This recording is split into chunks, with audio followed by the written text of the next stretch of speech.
کہ بلڈرز جو ہے وہ یہاں سے کما رہے ہیں اور دبئی میں یا کہیں اور انویسٹ کر رہے ہیں، تو کیا آباد کے ممبران اس میں شامل ہیں؟ میرے پلاٹ پہ لوگ آ جاتے ہیں ویگو میں بیٹھ کے. اگر اپنے ملک میں ان کی عزت بھی محفوظ نہیں ہو، ان کا سرمایہ بھی محفوظ نہیں ہوگا، ان کی جان بھی محفوظ نہیں ہوگی. ایک تو لا انفورسمنٹ ایجنسیز کا اور ہمارے الیکٹڈ لیڈرز کا کام ہے، ورنہ کوئی اپنا ملک خوشی سے چھوڑ کے جاتا ہے. قانون تو سب کے لیے ہونا چاہیے. اگر ڈی ایچ اے غلط کر رہا ہے تو ڈی ایچ اے پہ بھی قانون لاگو ہونا چاہیے.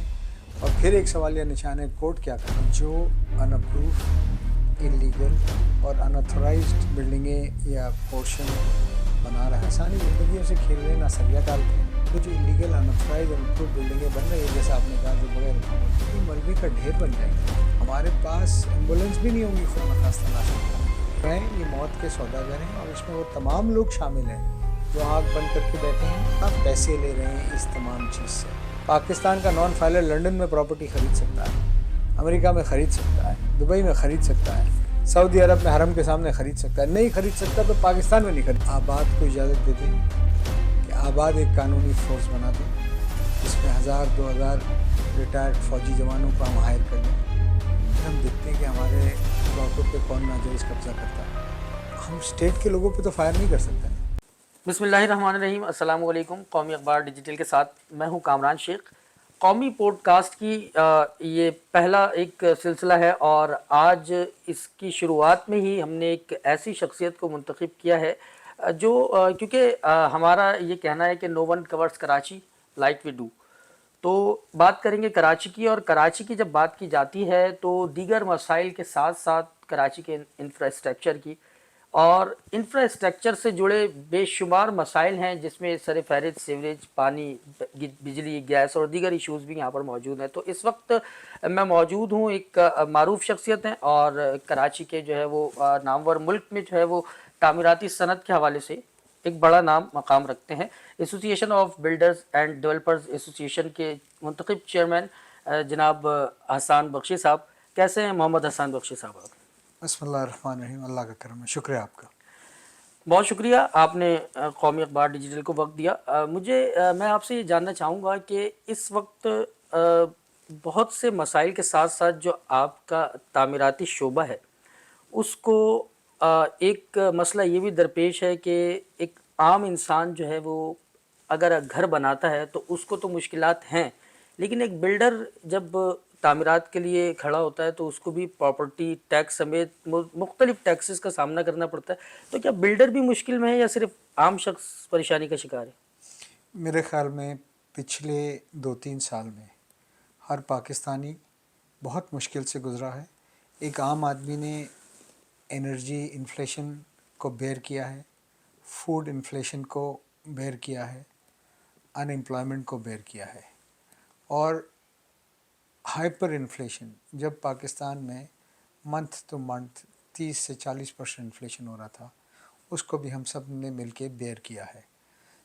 جس طرح تمام پاکستانیوں نے بیئر کیا ہے، اسی طرح آباد یا آباد کے ممبر اس سے کوئی فرق نہیں ہے، انہوں نے بھی ان تمام مشکلات کا سامنا کیا ہے، مقابلہ کیا ہے. اس کے ساتھ ساتھ لینڈ گریبنگ کو بھی فیس کیا ہے، آج بھی فیس کر رہے ہیں. اور یہ سال 2 سال 3 سال بہت کنسٹرکشن انڈسٹری کے لیے مشکل سال تھے. حسان صاحب، ملک کی تعمیر و ترقی میں اور اکنامیکل جو کنڈیشن ہے اس میں آباد کیا کردار ادا کرتی ہے اور کر سکتی ہے؟ دیکھیں، آباد کا رول یہ ہے کہ پورے پاکستان میں جو ریگولیٹڈ کنسٹرکشن ایکٹیویٹی ہوتی ہے وہ آباد کے ممبر کرتے ہیں. سندھ میں ہماری میجورٹی اس لیے ہے ممبرشپ کی کیونکہ سندھ میں مینڈیٹری ہے، اس کے بغیر آپ کنسٹرکشن کا کام نہیں کر سکتے. یہ انڈسٹری 10 ملین لوگوں کو روزگار دیتی ہے. یہ انڈسٹری 74 الائڈ انڈسٹریز کو، جس میں 2 لارج اسکیل انڈسٹریز ہیں، سیمنٹ ہے، اسٹیل ہے، اس کے علاوہ جو اور انڈسٹریز ہیں جیسے پائپ ہے، ٹائل ہے، ایلومینیم ہے، کاپر ہے، وائر ہے، 74 ایسی انڈسٹریز ہیں جس کو سپورٹ کرتی ہے. یہ انڈسٹری پاکستان میں ایگریکلچر کے بعد سب سے زیادہ اسکلڈ اور انسکلڈ لوگوں کو روزگار دیتی ہے. اس انڈسٹری کا جی ڈی پی میں پاکستان کی جی ڈی پی میں 2.56% شیئر رہا پچھلے سال، جبکہ پچھلی حکومت میں یہ شیئر تقریباً 9.5% تھا. یعنی یہ اتنا شرنک ہو گیا. ان حالات جو آپ نے سوال پہلا کیا تھا، ان حالات کی وجہ سے اتنا شیئر اور کاروبار شرنک ہو گیا کہ کہاں 9.5% اور کہاں ہم 2.5% پہ آ گئے. صوبہ سندھ کی بات کریں، بالخصوص کراچی کی، قبضہ مافیا بہت ہے. ہر دوسرا شخص جو ہے وہ بعض واقعات تو ایسے بھی ہوئے ہیں کہ ایک شخص کی پراپرٹی تھی، وہ باہر گئے اور واپس آئے تو کوئی اور صاحب بیٹھے ہوئے. تو اس سلسلے میں آپ لوگوں نے کیا کردار ادا کیا؟ یہ قبضہ مافیا ہیں کون؟ دیکھیں، قبضہ مافیا وہ ہیں جو ویری ویل کنیکٹڈ لوگ ہیں. ان کا پولیٹیکل اثر رسوخ بھی بہت اسٹرانگ ہے، ان کا بیوروکریسی میں بھی اثر رسوخ ہے. ایسا کوئی کسی کے پلاٹ پہ یا زمین پہ قبضہ نہیں کر سکتا ہے جب تک اس کو ٹوٹل سپورٹ نہیں ہو. اور وہ ٹوٹل سپورٹ لوگ پولیٹیکل لوگ بھی کرتے ہیں، بیوروکریسی کے لوگ بھی کرتے ہیں. اور جس طرح ایک زمانے میں شارٹ ٹرم کڈنیپنگ ہوتی تھی کہ آپ نے بندہ کڈنیپ کیا، اس کو شارٹ ٹرم کے لیے رکھا اور پیسے لے کے چھوڑ دیا، اسی طرح اب یہ شارٹ ٹرم لینڈ گرابنگ ہو رہی ہے. میرے پلاٹ پہ لوگ آ جاتے ہیں ویگو میں بیٹھ کے، مجھے اور بورڈ آف ریونیو کے لوگ ساتھ ہوتے ہیں، مجھے میرے پلاٹ سے اٹھا کے آپ کو قبضہ دے دیتے ہیں. صبح میں آتا ہوں، آباد بھاگتی ہے کہ میرے پلاٹ پہ قبضہ ہو گیا. آباد لیٹر لکھتی ہے پولیس کو، پولیس کہتی ہے ہماری ڈومین نہیں ہے. کورٹ میں جاتے ہیں تو سپریم کورٹ سے نکلتے نکلتے 30 سال ہو جاتے ہیں. 4 دن بعد قبضہ مافیا کا جو آدمی ہوتا ہے وہ کہتا ہے کہ بھائی ہم سے بات کر لو، 50% شیئر دے دو پلاٹ میں ہمیں، یا اس کے ایکویولنٹ پیسے دے دو، ہم قبضہ چھوڑ دیتے ہیں، آپ کی زمین کلیئر ہو جائے گی. اچھا، یہ ہوتا ہی ہے کہ پھر وہ 25% میں بات ہو جائے، 30 پہ، 35 پہ، 40 پہ، 45 پہ. یہ ہوتا ہے کام اس طرح. بورڈ آف ریونیو کے لوگ ملے ہوئے ہوتے ہیں، اینٹی انکروچمنٹ فورس گورنمنٹ کے انڈر ہے، وہ اس سے ملی ہوئی ہوتی ہے. اور یہ سب مل کے انشور کرتے ہیں کہ میرا ٹائٹل وہاں سے خراب کریں، ڈسٹرب کریں، وہ میرا پیپر نکال کے کوئی جعلی پیپر لگا دیں، اور اس جعلی پیپر کو جعلی کہنے میں 25 سال لگ جاتے ہیں. یہ ہے قبضہ مافیا کا طریقہ. اور یہ کوئی لاکھوں کروڑوں کی نہیں، اربوں کی جگہوں پہ قبضے ہو رہے ہیں سندھ میں. اور جب چیف آف آرمی اسٹاف آئے تھے تو وہاں پر ہم نے بھی بشمول F P C C I, chamber of commerce, SITE, KATI, Korangi association, سب نے ان کو کہا، کیونکہ زمین صرف بلڈرز کی نہیں ہے، زمین انڈسٹریلسٹ کی بھی ہے. سو انہوں نے کہا کہ سر اس طرح کس طرح کاروبار چلے گا اگر اسی طرح حالات ملک میں رہے، اسپیشلی فائنینشیل کیپٹل میں، تو کون سرمایہ کاری کرے گا. تو اس پہ آرمی چیف نے اقدامات دیے کہ اسمیش دا سسٹم. اگر یہ سسٹم کسی کی زمین پہ ناجائز قبضہ کرنے چاہتا ہے یا کوشش کرتا ہے تو انہوں نے وہیں ڈائریکشن دیے چیف وہ کور کمانڈر کراچی کو کہ اس کو اسمیش کر کے اس سسٹم کو ختم کیا جائے. اور جب تک یہ ختم نہیں ہوگا تو کوئی بھی آدمی ایک معقول سرمایہ کاری یہاں نہیں کرے گا. چیئرمین صاحب، یہ تو ساری وہ باتیں آپ نے بتا دیں، لیکن کیا متعلقہ ادارے وہ اس قابل نہیں ہے کہ آپ کو آرمی چیف سے بات کرنا پڑتی ہے؟ اس مسئلے کا حل ہے کوئی، یا کراچی کے لوگ اپنی پراپرٹی پہ ایسے ہی قبضہ ہوتے ہوئے دیکھتے رہیں گے؟ دیکھیں، آرمی چیف سے اس لیے بات کرنی پڑتی ہے کیونکہ ہمارے ہاں سمجھا یہ جاتا ہے کہ سب سے زیادہ طاقت کا سرچشمہ آرمی چیف ہے. اور آرمی چیف صاحب اگر انٹرسٹ لیں گے تو یہ معاملات کچھ بہتر ہو سکتے ہیں. امید پہ یہ کام ہوتا ہے اور اسی طرح تمام لوگ ان کے پاس میٹر ٹیک اپ کرتے ہیں. میں آپ سے تو لڑ سکتا ہوں انڈیویجول کیپیسٹی میں، آپ مجھ سے بھی لڑ سکتے ہیں، پر اسٹیٹ سے میں نہیں لڑ سکتا. جب اسٹیٹ کے اہلکار اس تمام چیز میں انوالوڈ ہو جائیں گے اور تو کس طرح ہم لڑیں گے؟ یا تو ہمیں بھی اجازت دے دی جائے کہ 500 لوگوں کے آرمڈ گارڈ ہم بھی رکھ لیں، 500 لوگوں کی ایک ڈویژن بنا لیں، 1000 لوگوں کا ایک ڈویژن بنا لیں. پھر ہم دیکھتے ہیں ہمارے پلاٹ پہ پیر کون رکھتا ہے. گورنمنٹ لائسنس دے دے ہمیں کہ یہ آپ کے پاس ہے، اگر آپ کے یہاں کوئی گھسے گا تو پھر آپ نے اس کا کام کر دینا ہے. ایک ٹاسک فورس بنائی گئی ہے جس کے آپ ممبر ہیں، غالباً پرائم منسٹر کی طرف سے، اس کا کیا کام ہے، کس مقصد کے لیے بنائی گئی؟ دیکھیے، وہ ٹاسک فورس کا مقصد یہ ہے کہ پاکستان میں کچھ اچھی چیزیں ہو رہی ہیں، جیسے کہ انٹرسٹ ریٹ نیچے آ رہا ہے، انرجی کی کاسٹ نیچے آ رہی ہے، ڈالر روپی پیرٹی اسٹیبل ہے. سو اس وقت کس طرح کنسٹرکشن ایکٹیویٹی کو ریوائیو کیا جائے تاکہ پاکستانیوں کے پیسے پاکستان میں لگے. خاص طور پہ ٹاسک فورس کا مقصد یہ ہے کہ جس سے امپلائمنٹ بھی کریٹ ہو. یہ جو انڈسٹریاں میں نے آپ کو کہا الائڈ، یہ 30-40% پہ چل رہی ہیں کیپیسٹی پہ، یہ 80% پہ آئے. 2 ٹریلین کے قریب ٹیکس بھی جمع ہوگا ان سے، اور اکنامک ایکٹیویٹی بھی جنریٹ ہوگی. اس ٹاسک فورس کا صرف اور صرف مقصد یہ ہے کہ پچھلے سال 2 سال میں کنسٹرکشن میں بے حساب ٹیکسز لگ گئے تھے جو ریجن میں کہیں پہ نہیں ہے، اور اس کی وجہ سے یہ ایکٹیویٹی سلو ہو کے اور لوگوں نے دبئی میں انویسٹمنٹ شروع کر دیا تھا. سو اس انڈسٹری کو ریوائیو کرنے کے لیے ٹاسک فورس بنی ہے. سر اطلاعات اب بھی ہے کہ بلڈرز جو ہے وہ یہاں سے کما رہے ہیں اور دبئی میں یا کہیں اور انویسٹ کر رہے ہیں، تو کیا آباد کے ممبران اس میں شامل ہیں؟ جی، آباد کے ممبران بھی شامل ہیں، اور کیوں نہیں کریں گے. اگر اپنے ملک میں ان کی عزت بھی محفوظ نہیں ہوگی، ان کا سرمایہ بھی محفوظ نہیں ہوگا، ان کی جان بھی محفوظ نہیں ہوگی، تو کیوں نہیں کریں گے. یہ تو لا انفورسمنٹ ایجنسیز کا اور ہمارے الیکٹڈ لیڈرز کا کام ہے کہ ان کو اتنا پروٹیکشن دیں، ورنہ کوئی اپنا ملک خوشی سے چھوڑ کے جاتا ہے؟ کوئی نہیں جاتا. اس کو اس قدر مجبور کر دیا جاتا ہے کہ وہ خود پریشان ہو جاتا ہے. اور میں تو کہتا ہوں کہ ایک پروفیشنل ڈاکٹر بھی جب جاتا ہے سو اس کے یہاں خرچے اخراجات پورے نہیں ہو رہے ہوتے تب ہو جاتا ہے. سو اگر یہ کسی بھی انڈسٹریلسٹ کو، کسی بھی بزنس مین کو اتنا مجبور کریں گے اپنی پالیسیز کی وجہ سے کہ کاروبار ہی نہیں چلے گا، تو آدمی تو کہیں بھی جائے گا.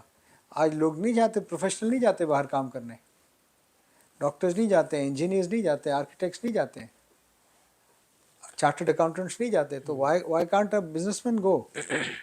اگر یہ تو یہ سوال کا جواب میرے پاس نہیں ہے، یہ تو ان کا کام ہے جو اس بات کی تنخواہ لیتے ہیں کہ پاکستان میں لا اینڈ آرڈر بہتر رہے اور لوگوں کو ایک انیبلنگ انوائرمنٹ ملے. سندھ بلڈنگ کنٹرول اتھارٹی میں ایک سسٹم ہے، اور آپ ایک معتبر نام ہیں، ایک محفوظ سرمایہ کاری کرنے والے تمام نامور بلڈرز ہیں. کیا آپ لوگوں کو بھی سسٹم کے تحت چلنا پڑتا ہے؟ سندھ بلڈنگ کنٹرول میں نہیں، تقریباً بیشتر اداروں میں سسٹم ہے. اس کے بغیر کچھ نہیں ہوتا، اور اگر آپ اس سسٹم کی ریکوائرمنٹ پوری نہیں کریں گے تو آپ کی فائل آگے جائے گی نہیں. دیکھیں، کہیں تو چند اداروں میں وہ سسٹم ٹاپ لیڈرشپ چلا رہی ہوتی ہے، پولیٹیکل لیڈرشپ، اور کہیں بیچاروں کو پتہ بھی نہیں ہوتا ہے، ان کے نام کو مس یوز کیا جا رہا ہوتا ہے. یہ بتائیں، یہ گوٹ آبادی کیا ہے؟ گوٹ آبادی اسکیم، جمعہ خان گوٹ اور اب مشرف کالونی بھی اس میں، اور مختلف قسم کے جو ہے وہ نام ہے، تو اس کو حکومت بھی ظاہر آن کر رہی ہے. آباد کیا کہتی ہے اس حوالے سے؟ یہ انکروچمنٹ کرنے کے نت نئے بہانے، طریقے اور الفاظ ہیں.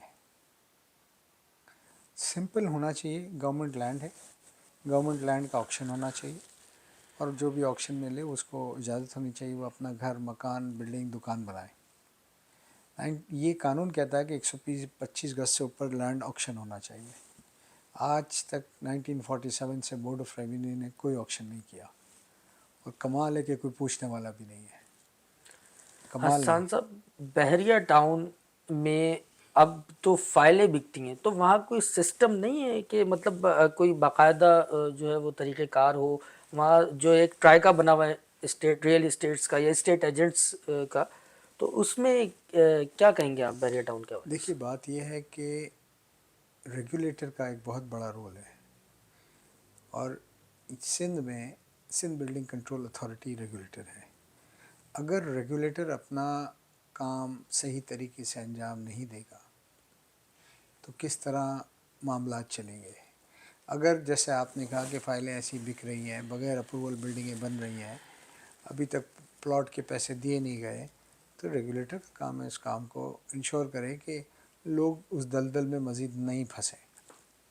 ڈی ایچ اے سمندر کو پیچھے دھکیل رہا ہے، اس پہ کیا کہیں گے؟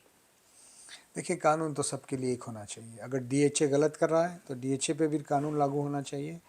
اور پھر ایک سوالیہ نشان ہے، کورٹ کیا کر رہے ہیں؟ کہ ہمارے یہاں سارا سسٹم کولیپس ہو رہا ہے. آہستہ آہستہ آپ جس کا نام پوچھتے رہیں تو آپ کو خود ہی جواب ملتے رہیں گے. اگر ڈی ایچ اے غلط کر رہا ہے تو کورٹ کیا کر رہے ہیں؟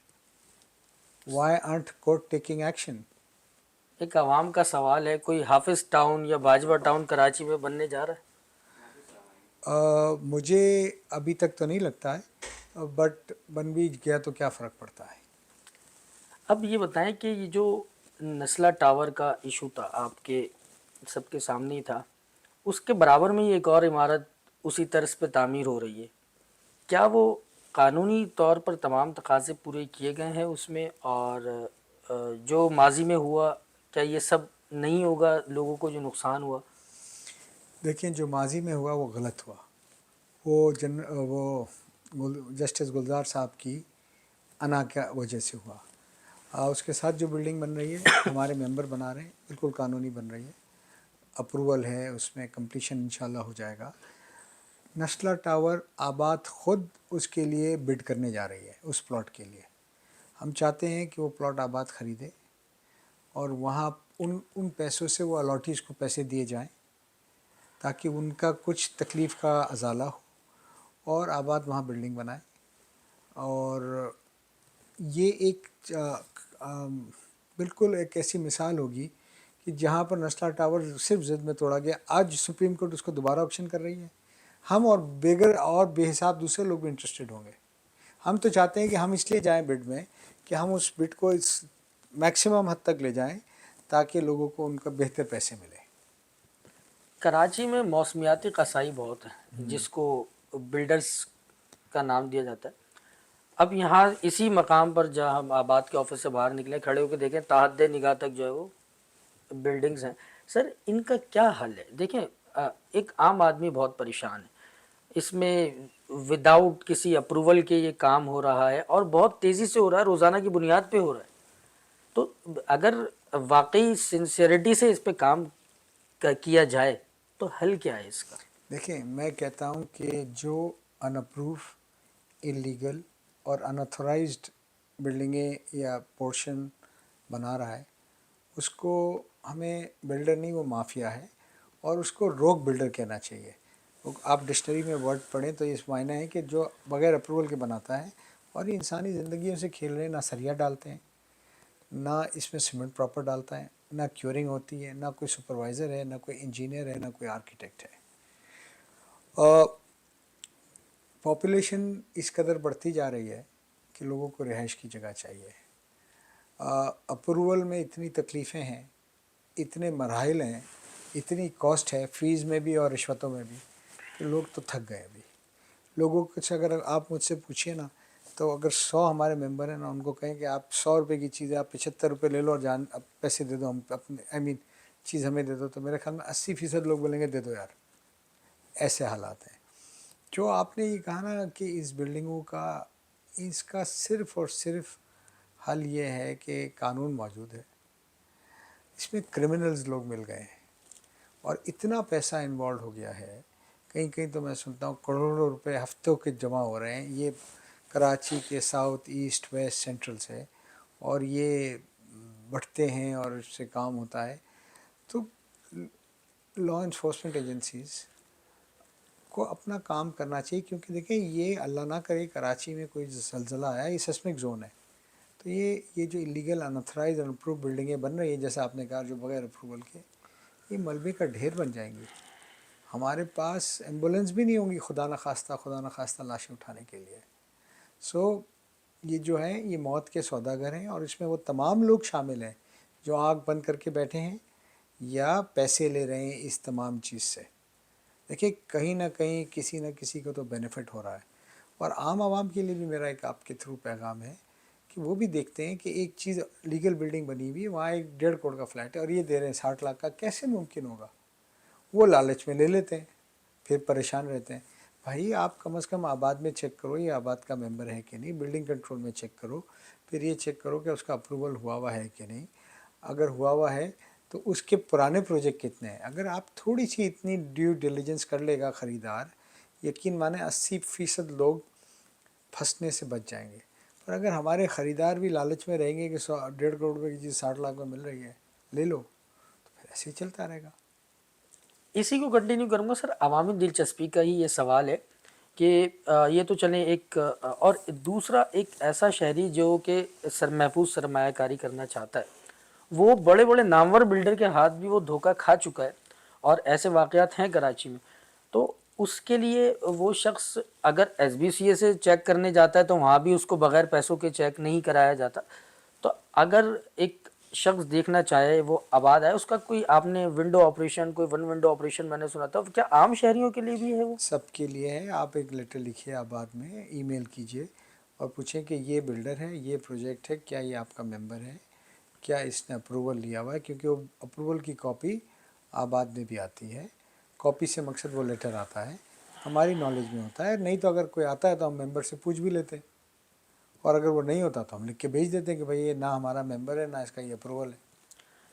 حسان صاحب، میں یہ چاہوں گا کہ اسی بات کو، کیونکہ پبلک کی دلچسپی کی بات ہے، وہ آپ ذرا واضح طور پہ بتائیں کہ عام شہری کس طرح جو ہے اگر کوئی خریداری کرنے جائے تو وہ کس طرح کریں گے؟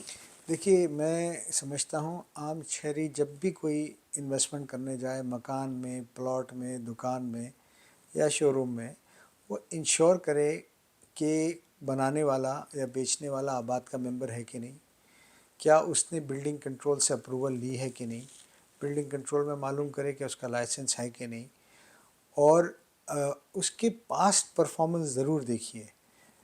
یہ دیکھنا اس لیے لازمی ہے کہ اگر میں نے پہلے سے ہی غلط کیا ہوا ہے تو پھر آپ کو میرے ساتھ کام کرنے کی ضرورت نہیں ہے. پر میرا پرانا ٹریک ریکارڈ اچھا ہے، میں نے ڈیلیور کیا ہے، لوگوں کی شکایتیں نہیں ہیں، تو آپ کھل کے کام کر سکتے ہیں. ٹیکسز کے حوالے سے مجھے بتائیے گا کہ اب کوئی کتنے ٹیکسز ہیں کس قسم کے جو آپ لوگوں کو دینے پڑتے ہیں، تمام جو بلڈرز ہیں ان کو دینے پڑتے ہیں، اور اس میں آپ کیا سمجھتے ہیں کہ ٹیکسز دینا چاہیے، یا اگر اس میں کتنی کمی ہونی چاہیے یا ضروری ٹیکسز ہیں؟ اور موازنہ کیجیے گا کراچی، لاہور، اسلام آباد کا. دیکھیے، میں موازنہ کرتا ہوں کراچی اور پاکستان اور دبئی کا. اس وقت پاکستان میں ٹرانسفر آف پراپرٹی پہ 14 سے 16% ٹیکس ہے، اور نان فائلر پہ 34 سے 36% ٹیکس ہے. اس کے برعکس دبئی میں 4% ٹیکس ہے پراپرٹی ٹرانسفر پہ. اسی طرح انکم ٹیکس، اس کاروبار کی انکم پہ 59% ٹیکس ہے، دبئی میں ہے 9% ٹیکس. اسی طرح یہاں پر کیا بولتے کیپٹل گین ٹیکس 15 سے لے کے 59% ٹیکس ہے، دبئی میں 0% ٹیکس ہے. اتنے ہیوی ٹیکسیشن کی وجہ سے یہ کاروبار پاکستان کی معیشت میں وہ رول پلے نہیں کر پا رہا ہے جو اس کو کرنا چاہیے. اب گورنمنٹ آف پاکستان نے یہ ریئلائز کیا ہے کہ نہ صرف کنسٹرکشن بند ہو گئی ہے پاکستان میں، ڈیولپمنٹ بند ہو گئی ہے، بلکہ اس کے ساتھ جو 74 انڈسٹریز ہیں اس میں آدھے سے زیادہ سیکٹر بینک کرپسی پہ چلا گیا ہے. کیونکہ مال اٹھ نہیں رہا، میرا مال بک نہیں رہا تو میں مال نہیں لے رہا ہوں، ان کا نہیں بک رہا ہے، سب رک گئے. تو اس کو کس طرح گورنمنٹ دیکھتی ہے؟ تو گورنمنٹ نے ٹاسک فورس بنائی، اور آپ کے پروگرام سے میری تمام گورنمنٹ سے، اسپیشلی شہباز شریف، عاصم منیر صاحب اور فائنانس منسٹر سے ریکویسٹ ہوگی کہ یہ پاکستان ایک کراس روڈ پہ کھڑا ہے. 3 سال پورے پاکستانیوں نے، تمام پاکستانیوں نے، جس میں آپ بھی شامل ہیں، آپ کے کیمرامین بھی شامل، بہت تکلیفیں اٹھائی ہیں. اب وقت ہے کہ جب بینک کے انٹرسٹ لو ہو رہے ہیں، ہماری جو بھی قیادت ہے پاکستان کی، انہوں نے محنت کی ہے، بینک کے انٹرسٹ لو ہو رہے ہیں. اسی طرح انرجی کاسٹ لو ہو رہی ہے، کنسٹرکشن مٹیریل بھی کچھ نیچے آ رہا ہے، ڈالر روپی پیرٹی اسٹیبل ہے. جب بینک کے انٹرسٹ لو ہو رہے ہیں تو یہ پیسے اب بینکوں سے نکلنا شروع ہوں گے. تقریباً 29 ٹریلین روپیز بینک میں ڈپازٹ ہے ہائی انٹرسٹ کی وجہ سے. اگر ہم نے اس کو پراپرلی نیویگیٹ کیا تو یہ پیسے پاکستان میں پاکستان میں لگائیں گے. اور اگر ہم نے اس کی نیویگیشن نہیں کی اور پالیسیز میں آسانی نہیں کی تو اس میں سے بیشتر پیسہ پاکستان سے باہر نکل جائے گا. کتنے لوگ اسٹاک ایکسچینج میں پیسے لگا سکتے ہیں؟ آج 3 لاکھ لوگ لگا سکتے ہیں، لگاتے ہیں. کتنے لوگ انڈسٹری لگا سکتے ہیں؟ بہت کم، کیونکہ ہر آدمی اتنا بڑا ایکسپوجر نہیں لے سکتا۔ ریل اسٹیٹ ایسی چیز ہے، کنسٹرکشن ایسی چیز ہے کہ آپ نے بکنگ کی، آپ مہینہ مہینہ قسط دیتے رہے، اور آپ 5 سال میں 4 سال میں آپ کو وہ چیز ملی، جب تک آپ نے لی اس کا ایک اپریسیشن ہو گیا، پرائز ڈبل ہو گیا، لوگوں کی ویلتھ کریشن ہو گئی۔ تو اگر فرض کریں گورنمنٹ آف پاکستان جس طرح آپ قانون لا رہی ہے کہ پاکستان میں صرف فائلر پراپرٹی خرید سکتا ہے، نان فائلر 40 لاکھ سے اوپر کی پراپرٹی نہیں خرید سکتا، اور فائلر بھی ایلیجیبل فائلر، یعنی میں فائلر ہوں 18 سال کی عمر سے، میں نے بھی کوئی پراپرٹی خریدنی ہے اگر 50-100 کروڑ روپے کی، تو میرے کو انکم ٹیکس کا کمشنر بتائے گا کہ میں ایلیجیبل فائلر ہوں کہ نہیں۔ تو یہ کہاں کا، کس دنیا میں یہ ہوتا ہے؟ پاکستان کا نان فائلر لنڈن میں پراپرٹی خرید سکتا ہے، امریکہ میں خرید سکتا ہے، دبئی میں خرید سکتا ہے، سعودی عرب میں حرم کے سامنے خرید سکتا ہے، نہیں خرید سکتا تو پاکستان میں نہیں خرید سکتا۔ تو مجھے نہیں سمجھ آتا ہم کیا کر رہے ہیں۔ ہم خیر چلے، میں یوں کہوں، میری ریکویسٹ ہوگی گورنمنٹ سے کہ ہم مل کے یہ پاکستان کا پیسہ انشور کریں، پاکستان میں لگے، اس سے امپلائمنٹ بھی ہوگی، لوگوں کو مکان بھی ملے گا، اور اکنامک ایکٹیویٹی بھی ہوگی، اور لاسٹ بٹ ناٹ لیسٹ ایک خوشحالی آئے گی۔ روزگار جب کھلے گا نا، آپ کے یہاں گھر میں جابز آئیں گی، میرے گھر میں جابز آئیں گی، سب کی تو لوگ خوشحالی آئے گی۔ یہ اس طرح نہیں کریں کہ بھائی کوئی پاکستانی نان فائلر پراپرٹی نہیں خرید سکتا، پاکستانی ایلیجیبل فائلر۔ یہ ایلیجیبل فائلر کیا چیز ہے؟ وہ کہتے ہیں کہ اگر فرض کریں آپ کے انکم ٹیکس میں، آپ کی کتاب میں 1 کروڑ روپے، تو آپ 1,30,00,000 روپے کی پراپرٹی لے سکتے ہیں۔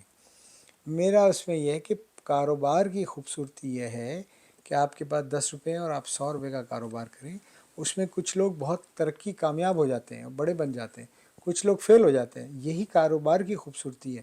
یہ تھوڑی ہے کہ آپ کی کتاب میں 100 روپے ہیں یا بینک میں تو آپ 90 روپے کا کاروبار کریں گے، وہ تو کاروبار نہیں، تو پھر تو سود ہی کھائیں گے جس حساب سے یہ چلانا چاہ رہے ہیں۔ سو یہ بہت ضروری ہے اس وقت پاکستان کی گورنمنٹ کے لیے، چیف آف آرمی اسٹاف کے لیے، کہ وہ یہ انشور کرے کہ پاکستان میں خدارہ پاکستانیوں کو پراپرٹی خریدنے کی اجازت ہو، اس میں کسی قسم کی قدرن نہیں ہو۔ جیسے ہی وہ پراپرٹی خریدے گا آپ اس کو فائلر بنا لیں، جیسے ہی ٹرانسفر کرے گا آپ فائلر بنا لیں۔ اس طرح نہیں کریں کہ لوگ مجبور ہو جائیں کہ اپنا پیسہ وہ باہر لے کے جائیں، یا گولڈ میں رکھیں یا ڈالر میں رکھیں یا کوئی ایسی چیز میں رکھیں جو لیکوڈ ہو۔ تو یہ آپ نے، ہم نے، سب نے انشور کرنا چاہیے کہ یہ پاکستان کا سوال ہے۔ بہت شکریہ، آپ نے بہت سی تجاویز بھی دی۔ ایک تجویز اور آپ سے درکار ہے کہ جو الیگل کنسٹرکشن کی ہم بات کر رہے تھے، اس پر کوئی ایسی آپ نے کہا کہ ہمیں کوئی فورس یا کوئی چیز ہونی چاہیے، تو یہ ممکن ہو بھی سکتا ہے اگر آپ کی طرف سے کوئی تجویز دی جائے کہ واقعی اگر روکنا چاہتے ہیں اور یہ انڈسٹری ترقی کرے اور اچھی سرمایہ کاری اور عوام دھوکے سے بچے، تو وہ تجویز آپ کیا دینا چاہیں گے؟ دیکھیے، میں نے آپ کو جو فورس میں کہا نا، وہ میں نے یہ کہا کہ اگر ہماری لینڈ گریبنگ کے ایشوز کو گورنمنٹ آف سندھ ایڈریس نہیں کر سکتی، پولیس ایڈریس نہیں کر سکتی، آپ کی اینٹی انکروچمنٹ فورس ایڈریس نہیں کر سکتی، تو آپ آباد کو اجازت دے دیں کہ آباد ایک قانونی فورس بنا دے، جس میں 1000-2000 ریٹائرڈ فوجی جوانوں کو ہم ہائر کر لیں، پھر ہم دیکھتے ہیں کہ ہمارے پلاٹوں پہ کون ناجائز قبضہ کرتا ہے۔ دیکھیں، ہم نے یہ سوچا تھا کہ ہم پہلے خود کر لیں، پر ہم اسٹیٹ کے لوگوں پہ تو فائر نہیں کر سکتے نا، اس لیے ہمیں گورنمنٹ کی طرف سے ایک نوٹیفیکیشن چاہیے ہوگا کہ یہ فورس آپ بنائیں to protect your lands, to protect your people. اور جہاں تک آپ نے ایلیگل کنسٹرکشن کی بات کی نا، دیکھیں ایلیگل کنسٹرکشن تو ریگولیٹر کا کام ہے، اگر ریگولیٹر سے وہ کام نہیں ہوتا تو بند کر دیں، اس کو پرائیویٹائز کر دیں۔ یہ نہیں ہوگا کہ کوئی ادارہ اپنی ذمہ داری لینے کو تیار ہی نہیں ہوگا۔ بہت بہت شکریہ سر۔ اور جناب حسان بخشی صاحب، انہوں نے بہت سی اچھی اور مثبت تجاویز دی ہیں۔ اگر اس پر عمل کر لیا جائے تو تعمیراتی صنعت بہت جو ہے نہ صرف یہ صنعت ترقی کرے گی، بلکہ اس سے جو ملکی سرمایہ کاری ہے اور جو ادارے ہیں ان کے لیے بھی انہوں نے تجاویز دی ہیں کہ اگر وہ ادارے سنسیئر ہیں واقعی اور کام کرنا چاہتے ہیں تو اپنا کام کریں اور اپنا جو ان کا مقصد ہے اس ادارے کا، نہ صرف سندھ بلڈنگ کنٹرول اتھارٹی بلکہ جو متعلقہ دیگر ادارے ہیں جو ان کا کام ہے، اگر وہ اپنا کام خوش اسلوبی سے اور صحیح طریقے سے انجام دے تو یہ تمام مسائل اور مشکلات ختم ہو سکتے ہیں۔ آباد اپنا پورا تعاون حکومت وقت کے ساتھ، اداروں کے ساتھ کرنے کے لیے تیار ہے، لیکن اس کے ساتھ ساتھ ان کی خواہش اور سب کی خواہش یہ ہے کہ ادارے بھی جو ہے وہ ان کے ساتھ تعاون کریں۔ بہت شکریہ۔ پہلا قومی اخبار ڈیجیٹل کا یہ پہلا پوڈ کاسٹ تھا، اور اس کے ساتھ ساتھ جو ہے ہم مزید جو ہے انڈسٹری کے حوالے سے جو دیگر مسائل ہیں، جو خاص طور پہ شہر کے انفراسٹرکچر کے مسائل ہیں، وہ بھی ہم آپ کو دکھائیں گے ہماری اگلی پوڈ کاسٹ میں۔ دیکھتے رہیے قومی ڈیجیٹل۔